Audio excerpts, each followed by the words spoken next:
Assalamualaikum warahmatullahi wabarakatuh.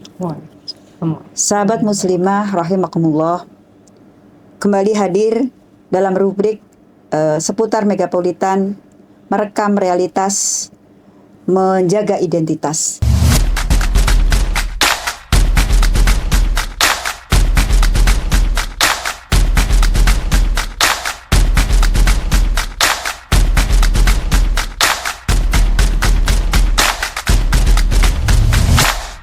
Bersama saya, Umu Nida, yang kali ini kita akan membahas topik seputar isu yang sedang hangat, yang kemudian ditanggapi oleh YLBHI.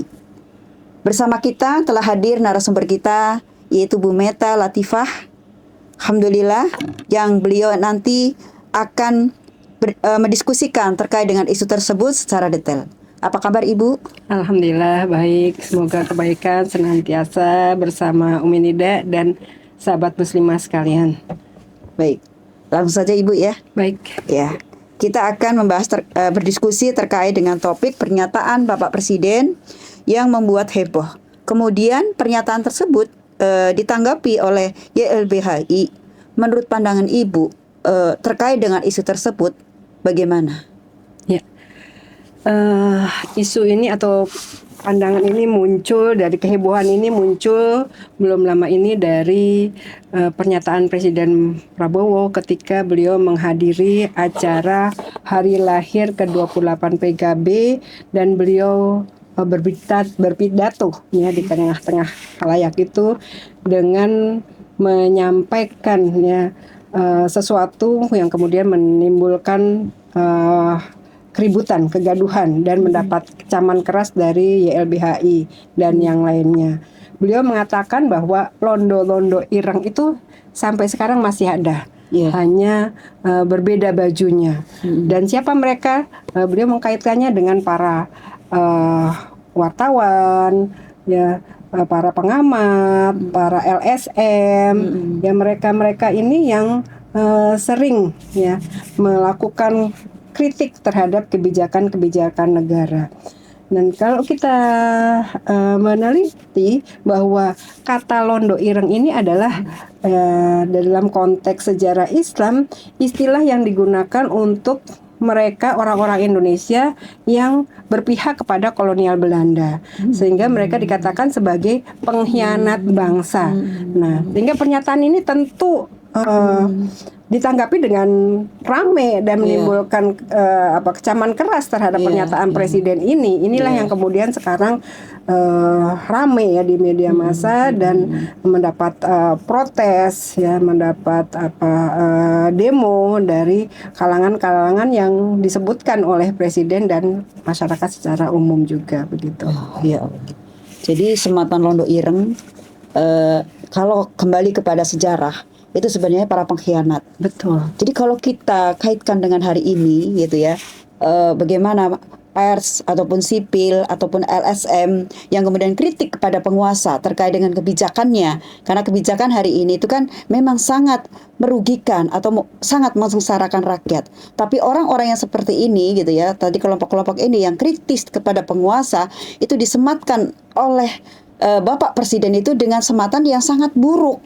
Nah, pastikan ini membuat kelompok masyarakat, LSM ya, kemudian para instan pers gitu, itu sangat tidak setuju dengan sematan yang buruk tadi. Nah, berikutnya Bu,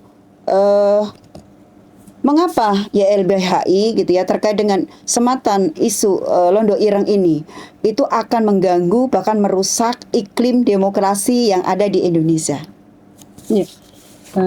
Jelas gitu ya, YLBHI sebagai yayasan lembaga bantuan hukum gitu ya, ini dengan sematan yang negatif ini ya, terhadap mereka yang sering mengkritisi ya jalannya pemerintahan gitu ya, karena memang apa yang dilakukan itu kan tentunya ya ada hal-hal yang tidak merugikan rakyat gitu, yang tentunya harus dikritik. Nah, adanya sematan ini YLBHI menanggapi bahwa apa yang dinyatakan oleh Presiden Prabowo ini adalah telah mengkhianati konstitusi yang menjamin, sesungguhnya konstitusi menjamin kebebasan untuk menyampaikan pendapat dan mengawasi jalannya pemerintahan.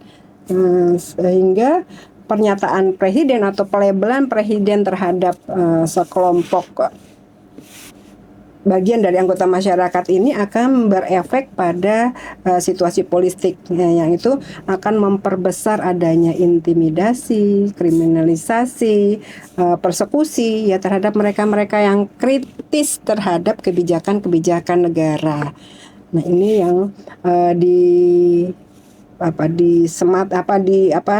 dikecam gitu ya, dikecam atau diingatkan oleh YLBHI terhadap Presiden Prabowo ya, karena dampaknya akan ada dampak politik lanjutan ya terhadap orang-orang atau pihak-pihak yang kritis ini, yang akan adanya resiko intimidasi, kriminalisasi yang semakin besar.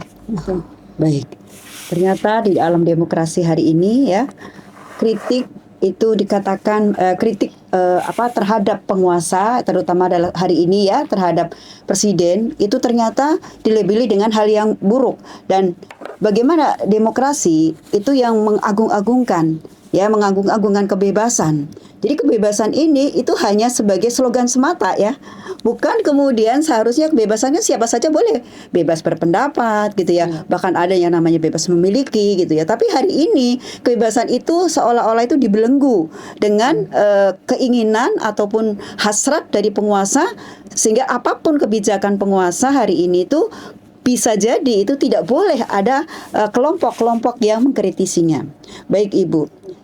Kemudian dampak dari kekhawatiran tadi kan bahwasanya sematan Londo Ireng itu akan menjadi dampak terjadi benturan ya, terjadi permusuhan di tengah-tengah kelompok, di tengah-tengah masyarakat. Nah, kemudian apa dampak konkret yang dikhawatirkan terkait dengan kebebasan mengkritisi ataupun kebebasan pendapat dari kalangan masyarakat, juga kalangan pers ataupun kalangan LSM terhadap penguasa hari ini atau terhadap presiden hari ini terutamanya? Ya, seperti yang tadi saya sampaikan bahwa apa yang dilabelkan oleh negara, oleh presiden dalam hal ini itu akan menimbulkan efek politik ya, sehingga resiko adanya intimidasi itu akan semakin besar, dan ini akan menimbulkan adanya kekhawatiran terciptanya iklim ketakutan atau silent effect gitu. Nah, di mana nanti masyarakat dan jurnalis atau LSM itu menjadi takut untuk bersuara, untuk menilai jalannya pemerintahan. Ya, karena mereka takut dianggap sebagai Londo Ireng tadi, ya, dianggap sebagai pengkhianat terhadap bangsa. Ya, padahal niat mereka itu adalah untuk meluruskan gitu ya, untuk memberikan masukan kepada ini, tapi karena adanya pelabelan seperti ini akan berdampak seperti itu. Itu yang dikhawatirkan, adanya rasa ketakutan ya, iklim ketakutan di tengah masyarakat, dan ini akan berakibat kontrol terhadap negara akan hilang dan negara akan menjadi negara yang otoriter gitu. Masya Allah. Jadi itulah ya, iklim demokrasi ternyata menjadikan yang tadinya adalah kebebasan adalah hak ya, seharusnya hak bagi setiap warganya, tapi justru dengan sematan yang disematkan dari Bapak Presiden gitu ya kepada tadi kelompok yang kritis tadi, justru menjadikan buah ketakutan. Nah, kalau kita lihat ataupun kita amati kebijakan hari ini kan memang sangat merugikan gitu ya. Bahkan terkait dengan kebijakan MBG itu kan itu sangat merugikan masyarakat, banyak ya, dari kalangan dari kalangan intelektual ataupun dari kalangan LSM itu sudah banyak memberikan masukan. Tetapi faktanya hari ini dengan dengan demokrasi ini penguasa memiliki kekuasaannya ya, kemudian kebijakannya itu memaksakan kehendaknya. Ya, kalau mungkin bisa dikatakan bahwasanya kebijakannya itu adalah untuk kepentingan dirinya dan untuk kepentingan golongannya, sehingga tidak boleh ya, bahkan dilarang gitu ya masyarakat, pers gitu ya untuk mengkritisi terkait dengan kebijakan tersebut. Itulah gambaran dalam sistem demokrasi. Baik Ibu, kita akan berlanjut dalam sudut pandang Islam. Kemudian bagaimana Islam memandang terkait dengan sematan ya. Sematan buruk, itu kan sembatan buruk karena Londo Ireng itu kan identik dengan pengkhianat ya, yang dia seharusnya berjuang untuk negaranya, tapi ini malah dipakai oleh negara lain, negara asing sebagai pro ataupun membantu ya negara asing. Jadi bagaimana sematan buruk tadi Londo Ireng dalam pandangan Islam, Ibu? Ya, di dalam surat Al-Hujurat ayat 11 Allah Subhanahu wa taala berfirman, wala tanabazu bil alqabi, ya. Janganlah kalian saling memberikan julukan yang buruk ya satu dengan yang lainnya. Jadi jelas ini sebagai panduan kita bahwa memberikan julukan yang buruk atau gelar yang buruk atau istilah-istilah yang buruk ya di dalam Islam itu adalah sesuatu yang dilarang. Apalagi ini apabila dilakukan oleh seorang kepala negara ya, yang seharusnya dia melindungi rakyatnya, mengurus rakyatnya dengan penuh kasih sayang, tapi justru dia melakukan sesuatu penjulukan atau pelabelan ya terhadap bagian dari masyarakatnya itu dengan pelabelan yang buruk. Ini jelas pelanggaran yang double gitu ya. Ya, secara umum aja tidak boleh, apalagi ini dari seorang yang seharusnya memiliki tanggung jawab melindungi justru melakukan hal yang semacam ini. Gitu. Jadi jelas dilarang. Dan di dalam tafsir dikatakan bahwa pemberian gelar buruk ini akan memberikan dampak adanya permusuhan ya. Jadi itu juga kita rasakan lah sekarang ya dengan adanya pernyataan dari Presiden Prabowo ya dengan menjuluki Londo Ireng terhadap bagian dari masyarakat, itu kan akhirnya menimbulkan suatu kecaman ya, menimbulkan suatu aksi ya. Ini kan akhirnya hubungan antara kepala negara dengan rakyatnya itu menjadi tidak harmonis, timbullah permusuhan, saling membenci satu dengan yang lain. Maka dalam Islam itu sesuatu yang nggak boleh. Bagaimana kemudian keberkahan itu bisa muncul ya, bisa Allah berikan apabila satu dengan yang lainnya itu sudah saling membenci, saling memusuhi. Demikian. Masya Allah ya, ternyata Islam begitu detail gitu ya, mengatur. Sekedar hanya memberikan label ya, dalam pandangan Islam itu terkait dengan konsekuensi hukum. Jadi kalau dalam pandangan Islam tadi dijelaskan oleh Ibu Meta ya bahwasanya tidak boleh. Berarti kan di sini ada keharuman untuk memberikan label buruk kepada masyarakatnya. Apalagi kemudian tadi ya bahwasanya label buruk itu disematkan, disampaikan oleh seorang kepala negara yang seharusnya dia adalah meriayah gitu ya, mengayomi, tapi ini justru malah memberikan label yang buruk. Memang kalau kita kembali lagi dalam suatu hadis, sebaik-baik pemimpin kalian adalah yang kalian cintai dan dia mencintainya. Kemudian kalian mendoakan dan mereka pun mendoakan kalian. Nah itu. Jadi hari ini kalau kita kembali kepada hadis tersebut, itu bukan bisa jadi ya bahwasanya pemimpin hari ini adalah seburuk-buruk pemimpin. Kenapa? Karena dia membenci kalian, kalian pun membenci mereka. Baik Ibu, kemudian bagaimana? Setiap muslim itu bahwasanya dalam aktivitas perbuatannya itu harus terikat kepada syarat Islam. Kemudian bagaimana syarat Islam mengatur terkait dengan penyampaian kritik atau penyampaian muhasabah terhadap penguasa? Ya. Di dalam Islam justru adanya kritik ya, adanya muhasabah, adanya amar ma'ruf nahi mungkar ya, saling menasehati atau mengingatkan tentang kebaikan, mencegah dari keburukan itu adalah sesuatu yang merupakan kewajiban ya, sesuatu yang harus ditegakkan ya, karena ini adalah bagian dari tanggung jawab negara, tanggung jawab masyarakat ya secara umum untuk mengingatkan penguasa di dalam menjalankan kewajibannya atau amanahnya. Ini adalah suatu bentuk kepedulian, suatu bentuk kecintaan, ya, agar kepala negara itu ketika menjalankan amanahnya itu tidak tergelincir pada suatu dosa atau kemaksiatan. Ya, sebagaimana di dalam surat Al-Imran ayat 110 itu Allah berfirman, kuntum khairu umat ukhrijat linnas ta'muruna bil ma'ruf wa tanhauna 'anil munkar wa tu'minuna billah. Jadi kalian itu adalah sebaik-baiknya umat yang punya aktivitas apa? Amar ma'ruf nahi mungkar dan beriman kepada Allah. Jadi aktivitas amar ma'ruf nahi mungkar inilah yang kemudian akan mewujudkan kita sebagai sebaik-baiknya umat. Ya, jadi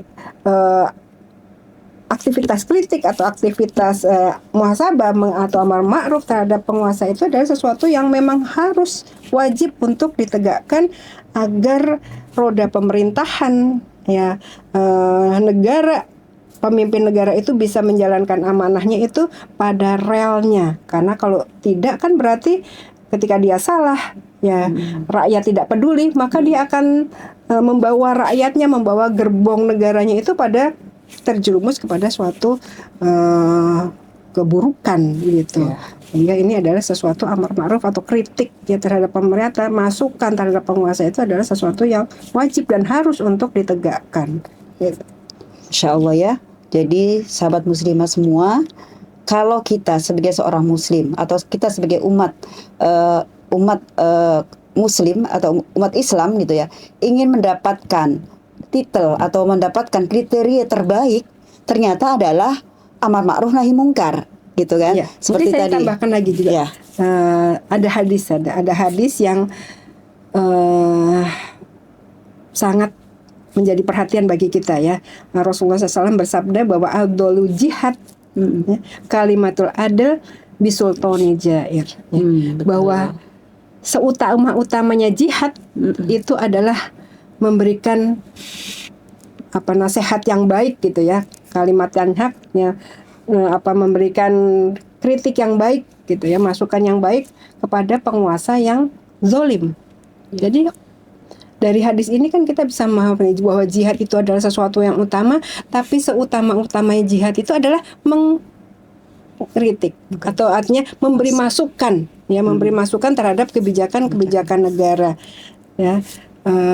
Dan terhadap penguasa yang zalim di sini. Berarti apabila ada zalim itu artinya apa sih? Tidak menempatkan pada tempatnya. Artinya ketika penguasa itu tidak menjalankan hukum-hukum Allah, berarti dia melakukan pelanggaran, melakukan suatu dosa, maka harus diingatkan, ya, dengan adanya kritik, dengan adanya amar ma'ruf nahi mungkar ini. Dan itu adalah sesuatu yang utama di dalam Islam. Itu mungkin tambahan saya. Betul, Ibu, ya. Jadi ini sudah terbukti, ya, bagaimana pada masa pemerintahan Khulafatur Rasyidin itu menjadi umat yang terbaik karena memang masyarakatnya, ya, ataupun para ulamanya ataupun siapapun yang menjadi warga negara, ya, daulah itu memang selalu memberikan muhasabah.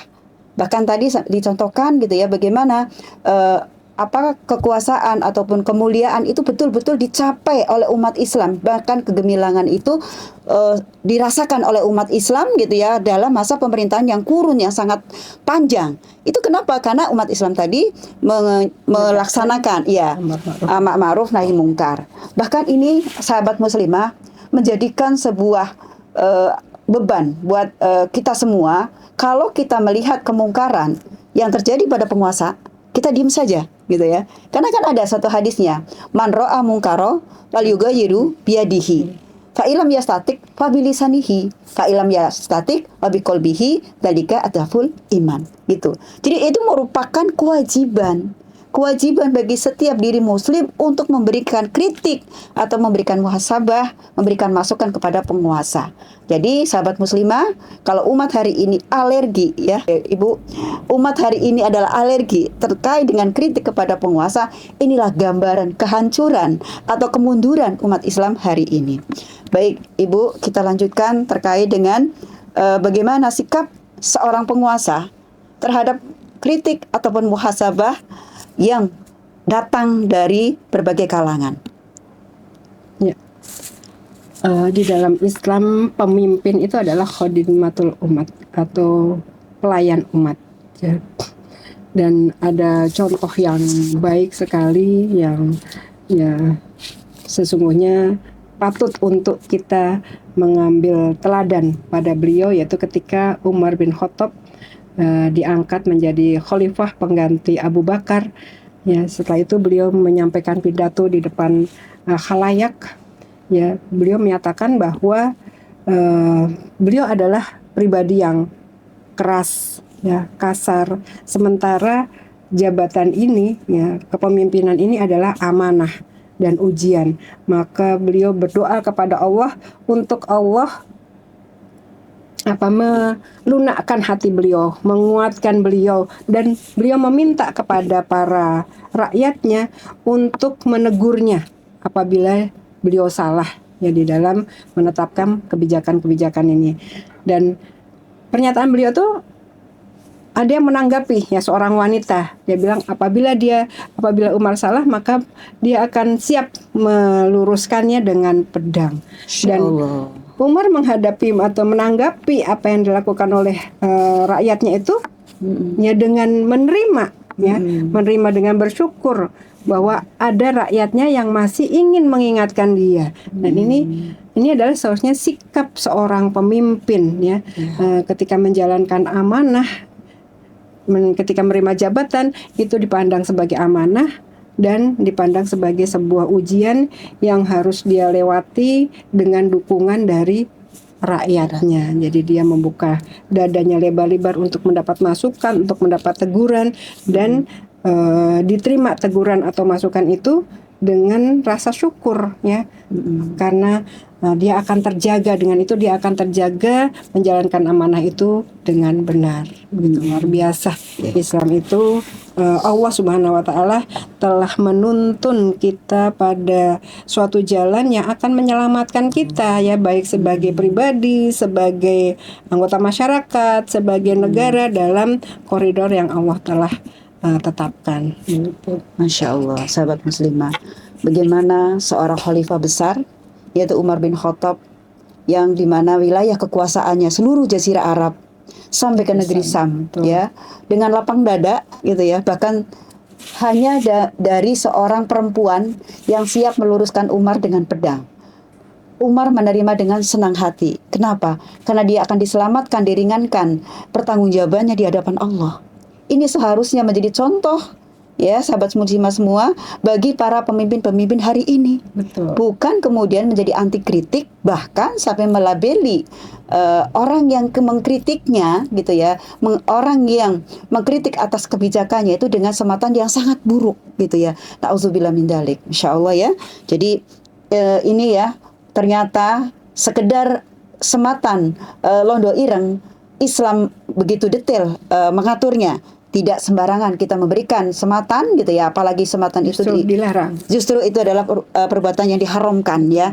Dan keharuman ini kalau dilakukan oleh penguasa itu keharuman yang paling besar. Betul. Ya, karena puncak, gitu ya, biangnya kerusakan itu adalah ada di induknya. Kerusakan itu adalah oleh seorang penguasa. Masya Allah, ya.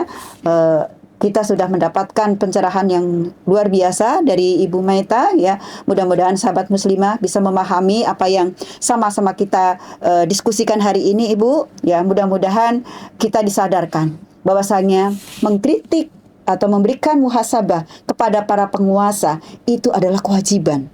Kalau menjadi kewajiban, kalau umat Islam itu diam, gitu ya, tidak melakukan apapun, gitu ya, tidak melakukan muhasabah kepada penguasa, bermana dia telah melakukan perbuatan maksiat. Betul. Ataupun melakukan kezaliman. Baik, semoga pembahasan kali ini, ya, memberikan pencerahan bagi kita semua. Dan mungkin sebelum akhir acara ini, Ibu akan memberikan closing statement, silakan. Ya, sahabat muslimah yang dirahmati Allah, adanya pernyataan Prabowo ini kemudian seharusnya menjadi dorongan bagi kita, ya, untuk